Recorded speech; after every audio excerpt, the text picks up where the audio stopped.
1931 ವೇಳೆಗಾಗಲೇ ಟಾಕಿ ಸಿನಿಮಾಗಳು ಎಲ್ಲೆಡೆ ಪ್ರದರ್ಶನಗೊಳ್ತಿದ್ವು. Sound cinema ಎಲ್ಲಾ ಕಡೆ ರೂಲ್ ಮಾಡ್ತಿತ್ತು. ಆದರೆ ಚಾರ್ಲಿ ಚಾಪ್ಲಿನ್ ಒಬ್ಬ ಸ್ಟಬ್ಬನ್ ಜೀನಿಯಸ್. ಮತ್ತೆ ಇನ್ನೊಂದು ಸೈಲೆಂಟ್ ಸಿನಿಮಾ ಮಾಡ್ತಾನೆ.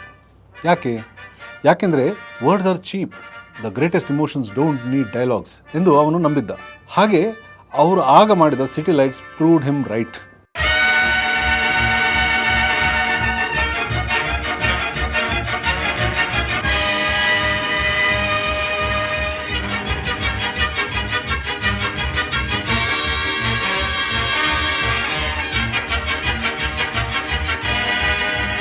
ಆಲ್ಮೋಸ್ಟ್ 100 ವರ್ಷವಾದರೂ ಈ ಚಿತ್ರ ಇನ್ನೂ ಫ್ರೆಶ್ ಅನ್ನಿಸ್ತದೆ.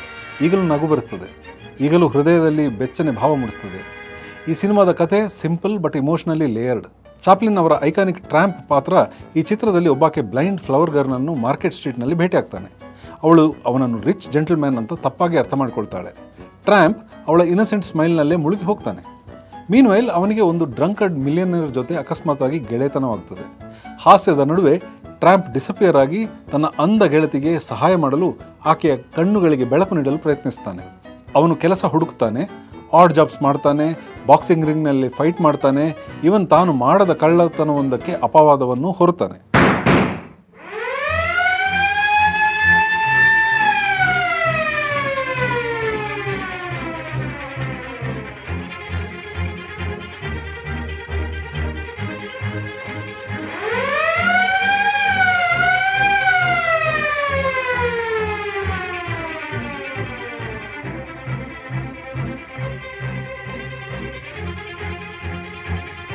ಫೈನಲಿ ಅವನು ತ್ಯಾಗ ಮಾಡಿ ಜೈಲು ಸೇರ್ತಾನೆ.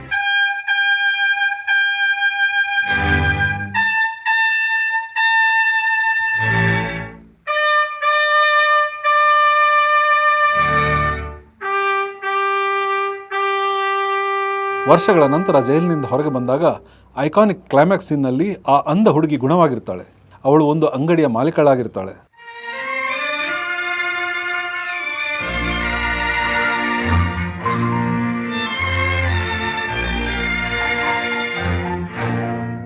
ಅವನು ಹರಿದ ಬಟ್ಟೆಯಲ್ಲಿ ಹಸಿವಿನ ಮುಖ ಹೊತ್ತು ಅವಳನ್ನು ಭೇಟಿ ಮಾಡ್ತಾನೆ.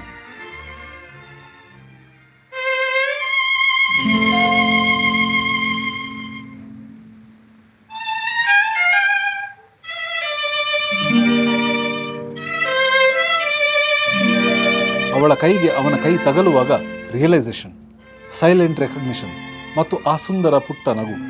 ಸಿನಿಮಾ ಇತಿಹಾಸದಲ್ಲಿ ಅತ್ಯಂತ ಮೂವಿಂಗ್ ಎಂಡಿಂಗ್ ಅಂದರೆ ಇದುವೇ ಇರಬಹುದೇನೋ.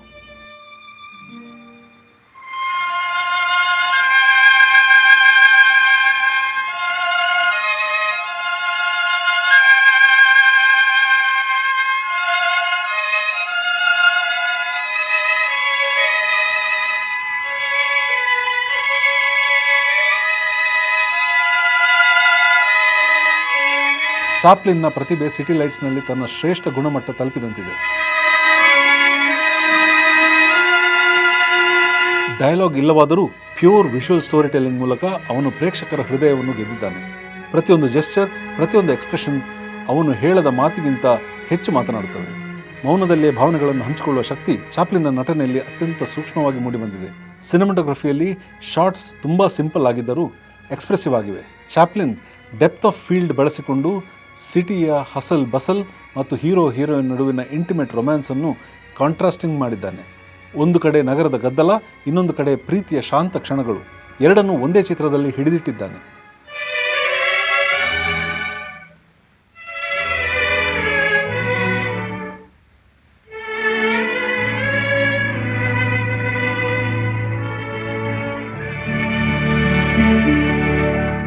ಹಾಸ್ಯ ದೃಶ್ಯಗಳು ಈ ಚಿತ್ರದ ಬ್ಯಾಕ್ಬೋನ್. ಫೌಂಟೇನ್ ಗ್ಯಾಗ್, ಡ್ರಂಕನ್ ಮಿಲಿಯನರ್ನೊಂದಿಗೆ ನಡೆಯುವ ಕ್ರೇಜಿ ಅಡ್ವೆಂಚರ್ಸ್, ಬಾಕ್ಸಿಂಗ್ ಫೈಟ್ ಎಲ್ಲವೂ ಸುಂದರ ನೃತ್ಯವೇನೋ ಎನ್ನುವಂತೆ ಕೋರಿಯೋಗ್ರಾಫ್ ಮಾಡಲಾಗಿದೆ. ಟೈಮಿಂಗ್ ಅಷ್ಟು ಪರ್ಫೆಕ್ಟ್ ಆಗಿದೆ. ನೀವು ಇಂದು ಈ ಸಿನಿಮಾ ನೋಡಿದರೂ ನಗು ಬರೋದು ಗ್ಯಾರಂಟಿ. ಫಿಸಿಕಲ್ ಕಾಮಿಡಿ ಅಷ್ಟು ಫ್ಲಾಲೆಸ್ ಆಗಿ ಸ್ಟೇಜ್ ಮಾಡಿರೋದ್ರಿಂದ ಇದು ಸೈಲೆಂಟ್ ಎರಾ ಕ್ಲಾಸಿಕ್ಗೆ ಒಂದು ಬೆಂಚ್ ಮಾರ್ಕ್ ಆಗಿ ಉಳಿದಿದೆ. ಇನ್ನು ಈ ಸಿನಿಮಾಕ್ಕೆ ಮ್ಯೂಸಿಕ್ ಕೂಡ ಚಾಪ್ಲಿನ್ನೇ ಕಂಪೋಸ್ ಮಾಡಿದ್ದು. ಅದು melody, lyrical, bitter sweet.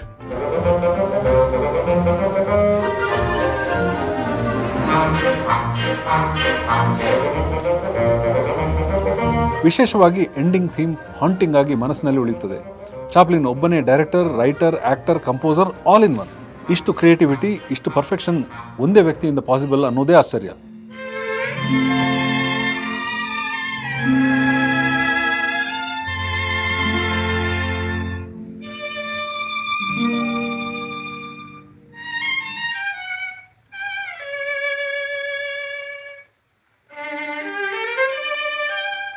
Editing ಕೂಡ ಟೈಟ್ ರಿದಮ್ ಹೊಂದಿದೆ. ಕಾಮಿಡಿ ಸೀನ್ನಲ್ಲಿ ಫಾಸ್ಟ್ ಕಟ್ಸ್ಗಳನ್ನು ಬಳಸಿಕೊಂಡಿದ್ದಾರೆ. ಆದ್ದರಿಂದ ಟೈಮಿಂಗ್ ಶಾರ್ಪ್ ಆಗಿ ಹಾಸ್ಯ ಡಬಲ್ ಆಗುತ್ತದೆ. ಆದರೆ ಇಮೋಷನ್ ಸೀನ್ಸ್ನಲ್ಲಿ ಲಿಂಗರಿಂಗ್ ಶಾಟ್ಸ್ ಇಟ್ಟಿದ್ದಾರೆ. ಪ್ರೇಕ್ಷಕರಿಗೆ ಕಣ್ಣೀರು ತರಲು ಸಾಕಷ್ಟು ಸಮಯ ಕೊಡ್ತಾನೆ. ಚಾಪ್ಲಿನ್ ಎಡಿಟಿಂಗ್ ಮೂಲಕ ಲಿಟ್ರಲಿ ಆಡಿಯನ್ಸ್ ಹಾರ್ಟ್ ಬೈಟ್ಗೆ ಸಿಂಕ್ ಆಗಿ ಸಿನಿಮಾ ನಡೆಸುತ್ತಾನೆ. ಒಟ್ಟಿನಲ್ಲಿ ಸಿಟಿ ಲೈಟ್ಸ್ ಚಾಪ್ಲಿನ್ನ ಟೆಕ್ನಿಕಲ್ ಮಾಸ್ಟರಿಯ ಅತ್ಯುತ್ತಮ ಉದಾಹರಣೆ. ಇಲ್ಲಿ ಸಿನಿಮಾಟೋಗ್ರಫಿ, ಕಾಮಿಡಿ, ಮ್ಯೂಸಿಕ್, ಎಡಿಟಿಂಗ್ ಎಲ್ಲವೂ ಅವನ ಕಂಟ್ರೋಲ್ನಲ್ಲಿ, ಎಲ್ಲವೂ ಅವನ ವಿಷನ್ ಕಡೆಗೆ ದುಡಿಯುತ್ತದೆ. ಸಿಟಿ ಲೈಟ್ಸ್ ಅನ್ನು ಮೇಲ್ಮಟ್ಟದಲ್ಲಿ ನೋಡಿದರೆ ಇದು ಸಿಂಪಲ್ ಲವ್ ಸ್ಟೋರಿ. ಟ್ರ್ಯಾಂಪ್ ಒಂದು ಕುರುಡು ಹುಡುಗಿಯನ್ನು ಪ್ರೀತಿಸುತ್ತಾನೆ. ಆದರೆ ಡೀಪರ್ ಲೆವೆಲ್ನಲ್ಲಿ ನೋಡಿದರೆ ಇದು ಚಾಪ್ಲಿನ್ ಸಮಾಜದ ಬಗ್ಗೆ ಮಾಡಿದ ಬಹಳ ಸೂಕ್ಷ್ಮವಾದ ಸೋಷಿಯಲ್ ಕಮೆಂಟ್ರಿ. ಈ ಕಥೆಯಲ್ಲಿ ಕ್ಲಾಸ್ ಡಿವೈಡ್ ಅಂದರೆ ಸೊಸೈಟಿಯಲ್ಲಿರುವ ಶ್ರೀಮಂತರು, ಬಡವರು ಎಷ್ಟು ಬೇರೆ ಬೇರೆ ಜಗತ್ತಿನಲ್ಲಿ ಬದುಕುತ್ತಾರೆ ಅನ್ನೋದನ್ನು ತೋರಿಸ್ತಾರೆ ಚಾಪ್ಲಿನ್. ಮಿಲಿಯನೇರ್ ಸೋಬರ್ ಆಗಿದ್ದಾಗ ಟ್ರ್ಯಾಂಪ್ ಇನ್ವಿಸಿಬಲ್, ಅವನಿಗೆ ಅಸ್ತಿತ್ವವೇ ಇಲ್ಲದಂತೆ. ಆದರೆ ಕುಡಿತ ನೆತ್ತಿಗೆ ಏರುತ್ತಿದ್ದಂತೆ ಟ್ರ್ಯಾಂಪ್ ಆ ಸಿರಿವಂತನ ಏಕೈಕ ಗೆಳೆಯ. ಇದು ಸೊಸೈಟಿಯ ಹಿಪೋಕ್ರಸಿಗೆ ಸ್ಪಷ್ಟವಾದ ಕನ್ನಡಿಯಾಗುತ್ತದೆ. ಅಂದರೆ ದುಡ್ಡಿದ್ದವರಿಗೆ ಮಾತ್ರ ಇಲ್ಲಿ ಬೆಲೆ, ವ್ಯಕ್ತಿತ್ವ, ಮನುಷ್ಯತ್ವ, ನಿಷ್ಠೆ ಎಲ್ಲವೂ ಇಲ್ಲಿ ನಗಣ್ಯ. ಎಕ್ಸಿಸ್ಟೆನ್ಷಿಯಲ್ ಕ್ವಶನ್ ಕೂಡ ಚಾರ್ಲಿ ಚಾಪ್ಲಿನ್ ಇಲ್ಲಿ ಸೆಟಲ್ ಆಗಿ ಹಾಕಿದ್ದಾನೆ. ಫ್ಲವರ್ ಗರ್ಲ್ ಟ್ರ್ಯಾಂಪ್ ಅನ್ನು ಶ್ರೀಮಂತ ಅಂತ ತಪ್ಪಾಗಿ ಅರ್ಥ ಮಾಡ್ಕೊಳ್ತಾಳೆ. ಸಮಾಜಕ್ಕೆ ಮೇಲ್ಮೈ ಸೌಂದರ್ಯ, ಬಟ್ಟೆ ಬರೆಯಲ್ಲಿನ ಶ್ರೀಮಂತಿಕೆಯ ಬಗ್ಗೆ ಇರುವ ಒಲವು ಇದೇ ಅಲ್ವೇ? ಬಟ್ಟೆ, ಗಾಡಿ, ಹಣ ನೋಡಿಕೊಂಡೇ ನಾವು ಒಬ್ಬರನ್ನು ಜಡ್ಜ್ ಮಾಡ್ತೇವೆ. ಚಾಪ್ಲಿನ್ ಅದನ್ನೇ ಕಾಮಿಕ್ ಆಗಿ, ಆದರೆ ಪೇನ್ಫುಲ್ ಆಗಿ ತೋರಿಸ್ತಾರೆ. ಜೆಂಡರ್ ಲೆನ್ಸ್ ಮೂಲಕ ನೋಡಿದರೆ ಫೆಮಿನಿಸ್ಟ್ ಕ್ರಿಟಿಕ್ಸ್ ಕೆಲವರು ಹೇಳ್ತಾರೆ ಫ್ಲವರ್ ಗರ್ಲ್ ಪ್ಯಾಸಿವ್ ಆಗಿದ್ದಾಳೆ, ಅಂದರೆ ಸ್ಟೋರಿ ಅವಳ ಮೇಲೆ ನಡೆಯುತ್ತೆ, ಆದರೆ ಅವಳಿಗೆ ಹೆಚ್ಚು ಏಜೆನ್ಸಿ ಇಲ್ಲ ಎನ್ನಬಹುದು ಅಂತ. ಆದರೆ ಅವಳು ಹೋಪ್ ಮತ್ತು ರಿಡೆಂಪ್ಷನ್ನ ಎಂಬಾಡಿಮೆಂಟ್ ಆಗಿ ಕಾಣಿಸ್ತಾಳೆ. ಅವಳ ಮುಗ್ಧತೆ, ಅವಳ ಭರವಸೆ ಅದೇ ಟ್ರ್ಯಾಂಪ್ ಜೀವನಕ್ಕೆ ದಿಕ್ಕು ಕೊಡುತ್ತದೆ. ಚಾಪ್ಲಿನ್ ಕಾನ್ಷಿಯಸ್ ಆಗಿ ಸ್ತ್ರೀಯನ್ನು guiding light, soul of compassion ಅಂತ ತೋರಿಸ್ತಾನೆ. ಇನ್ನು ಚಾಪ್ಲಿನ್ನ ಪ್ಯಾಥೋಸ್ ಮತ್ತು ಹ್ಯೂಮರ್ ಬ್ಯಾಲೆನ್ಸ್ ಬಗ್ಗೆ ಹೇಳದೇ ಇರುವುದು ತಪ್ಪು. ಉದಾಹರಣೆಗೆ ಬಾಕ್ಸಿಂಗ್ ದೃಶ್ಯ ನೋಡಿ. ತಮಾಷೆಯ ಕೋರಿಯೋಗ್ರಫಿ, ಪರ್ಫೆಕ್ಟ್ ಟೈಮಿಂಗ್, ನಗುವೋ ನಗು. ಆದರೆ ಅಂಡರ್ ಕರೆಂಟ್ ಆಗಿ ಅಲ್ಲಿರೋ ಸ್ಟ್ರಗಲ್ ಎದ್ದು ಕಾಣುತ್ತದೆ. ಟ್ರ್ಯಾಂಪ್ ಡೆಸ್ಪರೇಟ್ ಆಗಿ ಹಣ ಗೆಲ್ಲಲು ಯುದ್ಧ ಮಾಡುತ್ತಿದ್ದಾನೆ. ಹಾಸ್ಯದಲ್ಲಿ ನೋವು ಅಡಗಿದೆ. ಹಾಗೆ ಕೊನೆಯ ದೃಶ್ಯ ನೋಡಿ. Silent, simple, but tears guaranteed. ತಾನು ಸರಿ ಹೋಗಿದ್ದೇನೆ ಎನ್ನುವ ಹುಡುಗಿಯ ಮುಗ್ಧ ನಗು, ಅದನ್ನು ನೋಡಿ ಅವನ ಕಣ್ಣುಗಳಲ್ಲಿ ರಿಲೀಫ್. ಅದು ಶಬ್ದಗಳೇ ಅಗತ್ಯವಿಲ್ಲದಷ್ಟು ಪವರ್ಫುಲ್. ಚಾಪ್ಲಿನ್ ನಗು ಹಾಗೂ ಅಳು ಒಂದೇ ನಾಣ್ಯದ ಎರಡು ಮುಖಗಳು ಅಂತ ತೋರಿಸಿಕೊಡ್ತಾನೆ. ಒಟ್ಟಿನಲ್ಲಿ ಸಿಟಿ ಲೈಟ್ಸ್ ಕೇವಲ ಒಂದು ರೊಮ್ಯಾಂಟಿಕ್ ಫಿಲ್ಮ್ ಅಲ್ಲ, ಅದು ಸೋಷಿಯಲ್ ಸಟೈರ್, ಎಕ್ಸಿಸ್ಟೆನ್ಷಿಯಲ್ ಫಿಲಾಸಫಿ ಮತ್ತು ಮಾನವೀಯತೆಯ ಒಂದು ಟೈಮ್ಲೆಸ್ ಕಾವ್ಯ. ಚಾಪ್ಲಿನ್ ತೋರಿಸಿದ contradictions, wealth versus poverty, laughter versus tears, hope versus despair, ಇವೆಲ್ಲವೂ ನಮ್ಮ ಜೀವನದ ಕಾಂಟ್ರಡಿಕ್ಷನ್ಸ್ ಕೂಡ. ಅದಕ್ಕಾಗಿಯೇ ಈ ಚಿತ್ರ ಇವತ್ತಿಗೂ ರಿಲೆವೆಂಟ್. ಚಾಪ್ಲಿನ್ನ ಪ್ರಭಾವ ಇಂಡಿಯನ್ ಸಿನಿಮಾವನ್ನು ತಟ್ಟದೆ ಬಿಟ್ಟಿಲ್ಲ. ಭಾರತೀಯ ಸಿನಿಮಾ ಕಾಂಟೆಕ್ಸ್ಟ್ನಲ್ಲಿ ನೋಡಿದರೆ ನೇರವಾದ ಚಾಪ್ಲಿನ್ ಪ್ರೇರಣೆ ನಮಗೆ ರಾಜ್ ಕಪೂರ್ ಅವರ ಟ್ರ್ಯಾಂಪ್ ಲೈಕ್ ಕ್ಯಾರೆಕ್ಟರ್ಗಳಲ್ಲಿ ಕಾಣಿಸ್ತದೆ. ಆ ವಾರ ಶ್ರೀ 420 ನೋಡಿದರೆ ಸಾಕು. ಅವನ ಮುಗ್ಧ ನಡೆ, ಓವರ್ ಸೈಜ್ ಪ್ಯಾಂಟ್, ತಮಾಷೆ, ಹಾವಭಾವ ಇವೆಲ್ಲವೂ ಚಾರ್ಲಿನ್ ಪ್ರೇರೇಪಿತ.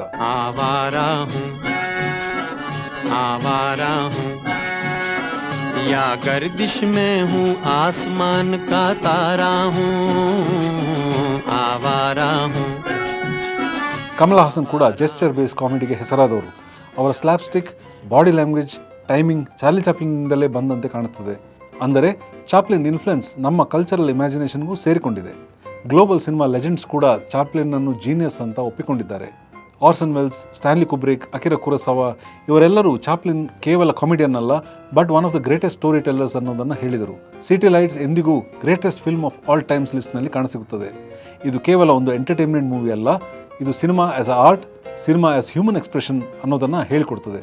ಮಾರ್ಟಿನ್ ಸ್ಕಾರ್ಸೆಸಿ ಹೇಳಿದಂತೆ Chaplin taught us how to see cinema as emotion. ಅಂದರೆ ಚಾಪ್ಲಿನ್ನ ಸಿನಿಮಾ ಟೆಕ್ನಿಕಲ್ ಬ್ರಿಲಿಯನ್ಸ್ ಮಾತ್ರವಲ್ಲ, ಅದು ಪ್ರೇಕ್ಷಕರಿಗೆ ಅನುಭವವಾಗುವಂಥ ಪ್ಯೂರ್ ಇಮೋಷನ್. ನಗು, ಅಳು, ಭರವಸೆ, ಹತಾಶೆ ಇವನ್ನೆಲ್ಲ ಒಂದು ಫಿಲ್ಮ್ನಲ್ಲಿ ಕಟ್ಟಿಕೊಡೋದು ಸಿಟಿ ಲೈಟ್ನ ಮ್ಯಾಜಿಕ್. ಅವರು ತೋರಿದ humanity, compassion, struggle against inequality ಇದು ಯಾವ ಕಾಲ, ಯಾವ ಸಮಾಜದಲ್ಲಾದರೂ ಅಷ್ಟೇ ಪ್ರಸ್ತುತವಾಗಿರುತ್ತದೆ. ಸಿಟಿ ಲೈಟ್ಸ್ನ ಕೊನೆಯ ದೃಶ್ಯದಲ್ಲಿ ಫ್ಲವರ್ ಗರ್ಲ್ ಫೈನಲಿ ಟ್ರ್ಯಾಂಪ್ನನ್ನು ಗುರುತಿಸ್ತಾಳೆ. ಅವಳ ಕಣ್ಣುಗಳಲ್ಲಿ ಒಂದು ಪ್ರಶ್ನೆ, ಎಸ್ ಇಟ್ಸ್ ಯು. ಟ್ರ್ಯಾಂಪ್ ಮುಖದಲ್ಲಿ ಒಂದು ಸ್ಮೈಲ್, ಅದು ಒಂದು ವೀಕ್ ಟ್ರೆಂಬ್ಲಿಂಗ್ ಸ್ಮೈಲ್. ಅವನ ತುಟಿಗಳು ನಡುಗುತ್ತವೆ, ಕಣ್ಣುಗಳಲ್ಲಿ ಕಣ್ಣೀರು ಮಿನುಗುತ್ತವೆ. ಅಲ್ಲಿ ಪಾಸ್ ಆಗುತ್ತದೆ ಚಿತ್ರ. ಯಾವುದಕ್ಕೂ ಸ್ಪಷ್ಟ ಉತ್ತರ ಇಲ್ಲ. ಕ್ರಿಟಿಕ್ಸ್ ಇಂದಿಗೂ ಇದು ಹೋಪ್ಫುಲ್ ನಗುವೆ ಇಲ್ಲ ಟ್ರಾಜಿಕ್ ನಗುವೆ ಎಂದು ಚರ್ಚಿಸುತ್ತಾರೆ. ಅವಳು ಅವನನ್ನು ಅಕ್ಸೆಪ್ಟ್ ಮಾಡಿದಳ ಅಥವಾ ಅದು ಕೇವಲ ಪಿಟಿ ಆಗಿತ್ತಾ? ಆದರೆ ಅದೇ ಸಿನಿಮಾ ಮಾಧ್ಯಮದ ವಿಶೇಷ. ಚಾಪ್ಲಿನ್ ನಮಗೆ ನೀಟ್ಲಿ ಪ್ಯಾಕೇಜ್ಡ್ ಉತ್ತರಗಳನ್ನು ಕೊಡೋದಿಲ್ಲ, ಬದಲಿಗೆ ನಮಗೆ ಡೀಪರ್ ಕ್ವೆಶ್ಚನ್ಸ್ಗಳನ್ನು ಕೊಡುತ್ತಾನೆ ಮತ್ತು ನಾವು ವರ್ಷಗಳ ನಂತರವೂ ಚರ್ಚಿಸಲು ವಿಚಾರಗಳನ್ನು ಕೊಡುತ್ತಾನೆ. ಸಿಟಿ ಲೈಟ್ಸ್ ಕೇವಲ ಒಂದು ಚಿತ್ರವಲ್ಲ, ಇಟ್ಸ್ ಎನ್ ಎಕ್ಸ್ಪೀರಿಯನ್ಸ್. ಅದು ನಿಮ್ಮನ್ನು ನಗಿಸುತ್ತದೆ, ನಿಮ್ಮ ಹೃದಯವನ್ನು ತಟ್ಟುತ್ತದೆ, ರಿಫ್ಲೆಕ್ಟ್ ಮಾಡಿಸುತ್ತದೆ. ಇವತ್ತಿನ ಫಾಸ್ಟ್ ಪೇಸ್ಡ್ ಡಿಜಿಟಲ್ ವರ್ಲ್ಡ್ನಲ್ಲೂ ಈ ಮೌಲ್ಯಗಳಿಗೆ ಬೆಲೆ ಕಡಿಮೆಯಾಗಿಲ್ಲ. ಚಾಪ್ಲಿನ್ ಕ್ಯಾಮರಾ, ಮ್ಯೂಸಿಕ್, ಆ್ಯಕ್ಟಿಂಗ್ ಎಲ್ಲವನ್ನೂ ಬಳಸಿ ನಮಗೆ ಸಿಂಪಲ್ ಬಟ್ ಪವರ್ಫುಲ್ ಮೆಸೇಜ್ ಕೊಡ್ತಾನೆ. To be human is to care. So friends, ನೀವು ಈ ಸಿನಿಮಾ ನೋಡಿದ್ದೀರಾ? ಇಲ್ಲ ಅಂದರೆ ಅವಶ್ಯ ನೋಡಿ. ಆಲ್ರೆಡಿ ನೋಡಿದ್ದೀರಾ? ಮತ್ತೆ ನೋಡಿ, ಹೊಸ ಅರ್ಥ ಸಿಗುತ್ತೆ. ಚಾಪ್ಲಿನ್ ಜಗತ್ತಿಗೆ ಕೊಟ್ಟ ಸಂದೇಶ simple: life is better with a little laughter and a little love. ನಮ್ಮ ಚಾನಲ್ಗೆ ಸ್ವಲ್ಪ ಪ್ರೀತಿ ತೋರಿಸಿ. ಸಬ್ಸ್ಕ್ರೈಬ್ ಮಾಡಿ, ಲೈಕ್ ಮಾಡಿ, ಕಮೆಂಟ್ ಮಾಡಿ. ನಿಮ್ಮ ಫೇವ್ರೆಟ್ ಚಾರ್ಲಿ ಚಾಪ್ಲಿನ್ ಸೀನ್ ಯಾವುದು ಅಂತ ಕೆಳಗೆ ಬರೀರಿ. ಮುಂದಿನ ಎಪಿಸೋಡ್ನಲ್ಲಿ ಇನ್ನೊಂದು ವರ್ಲ್ಡ್ ಸಿನಿಮಾ ಮಾಸ್ಟರ್ ಪೀಸ್ ಜೊತೆಗೆ ನಿಮ್ಮ ಮುಂದೆ ಬರುತ್ತೇನೆ. Until then, keep smiling, keep loving, keep watching good cinema. Namaskara.